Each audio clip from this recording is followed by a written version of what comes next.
আমার বয়সের প্রথম এরকম দ্রুত ভাবে যে একটা কাজ হয় এটা আমি প্রথম দেখলাম। আর এরকম বৃষ্টি বদলের দিন যে গাদলা মায়ের দিন যে এরকম ভাবে একটা রাস্তা তৈরি করে নেয় এটি আমার জীবনের ফার্স্ট আমি দেখলাম। দেখেন দুই সাইডে কাদা এবং দুই সাইডে পানি, এখনো কিন্তু পানি, দুই সাইডে পানি অবস্থা থাকা অবস্থাও তারপরে কিন্তু কাজটা রানিং চলতেছে এবং নতুন একটা রাস্তা খুলতেছে।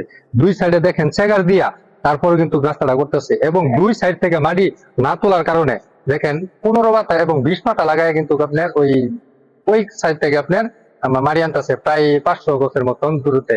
আরো মাপলে কি আরো বেশি হয় নাকি, যাক অনুমানে বললাম যে 500 গছ হবে। 15 মাথা লাগায় কিন্তু মাটিটা আনতেছে। এত দ্রুত ভাবে যে কাজ করে এটা আমি প্রথম দেখলাম। তা আমি মেম্বার সাহেবদেরকে বলবো এবং কি আমাদের যে 3 নম্বরের মেম্বার সাহেব এবং 1 2 3 মহিলা মেম্বার সাহেব উনিও কিন্তু কাজটা উপস্থিত আছে, তাই ভাবলাম যে একটা ভিডিও করে নি। এই উদ্দেশ্যটা করার ভিডিও। আপনারা পুরো ভিডিওটা দেখবেন, মেম্বার সাহেবের কথা বলবে, তাহলে আপনারা বুঝতে পারবেন যে এত দ্রুত ভাবে যে কাজগুলি করে। মেম্বার সাহেব এই বিষয়ে আপনি একটু কথা বলেন যে এত দ্রুত ভাবে কাজটা করতেছেন, এত চালু করে এবং দুই সাইডে চেগার দিয়া এত মজবুত করে একটু এই বিষয়ে আপনি একটু কথা বলেন। আসসালামু আলাইকুম। 10 নং ওয়ার্ড বা ইউনিয়ন 3 নং ওয়ার্ড। আমি মোহাম্মদ শফিকুল ইসলাম, ইউপি সদস্য, এবং আমাদের পাশে আছে 1 2 3 সংযুক্ত মহিলা আসনের জ্যেষ্ঠা আপা, এবং আমরা দুইজনই মিলে আমরা এই রাস্তাটা করতে। আমি শুরু থেকে দেখতেছি রাস্তাটা আপনার একটা লোক আসা যাওয়া করলে এই কোমর পানি আঁটু পানি হাইটে, এবং তারা এই নৌকা বানাইয়া এবং কলা গাছে বুরকা বানাইয়া তারা বাড়িতে যায়। যা হোক, 5ই আগস্ট শহীদ সোহেল শহীদ ওনার নামে এই রাস্তাটি আমরা পরিষদের পক্ষ থেকে আমরা এই রাস্তাটি করতেছি।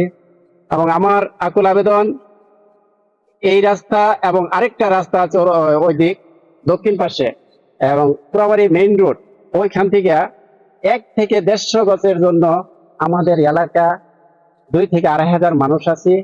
একটা লোক যদি আজকে মারা যায়, আমরা ওই যে চকিদা খাটটি বানাইয়া আমাদের লাশটা মেইন রোডে নিতে হয়।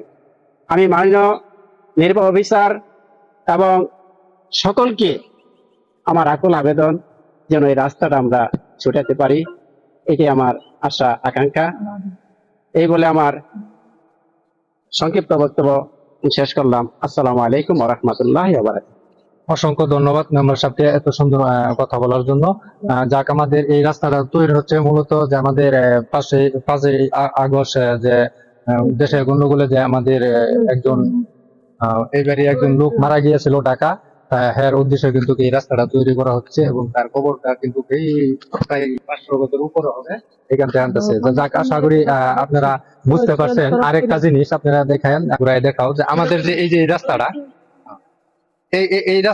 এই রাস্তাটা কিন্তু আমাদের মেইন রোডে গেছে, মেইন রোডে যায় নাই, মুখটা ছুড়ে নাই, কিন্তু এই রাস্তা এই সাইডে মুখ ছুটছে কিন্তু এই সাইডে মুখটা ছুড়ে নাই। তাই আপনারা যারা এই ভিডিওটা দেখবেন প্রচুর পরিমাণে এই ভিডিওটা শেয়ার করবেন, যাতে আমাদের টিউনো সাপ এবং বড় বড় নেতা কর্মীদের সামনে যায় এবং আমাদের এই রাস্তাটার মুখ ছোড়ার বিষয়ে যাতে একটু আমরা আপনাদের উচিলে যাতে আমরা সহযোগিতা পাই, যাতে আমাদের এই মুখটা ছুড়ে জনগতিতে একটু ভিডিওটা শেয়ার করে দিবেন, যাতে আমাদের টিউনো সাপ পর্যন্ত যায় এবং নেতা কর্মীর কাছ থেকে পর্যন্ত যায়।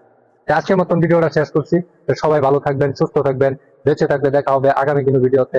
আল্লাহ হাফেজ।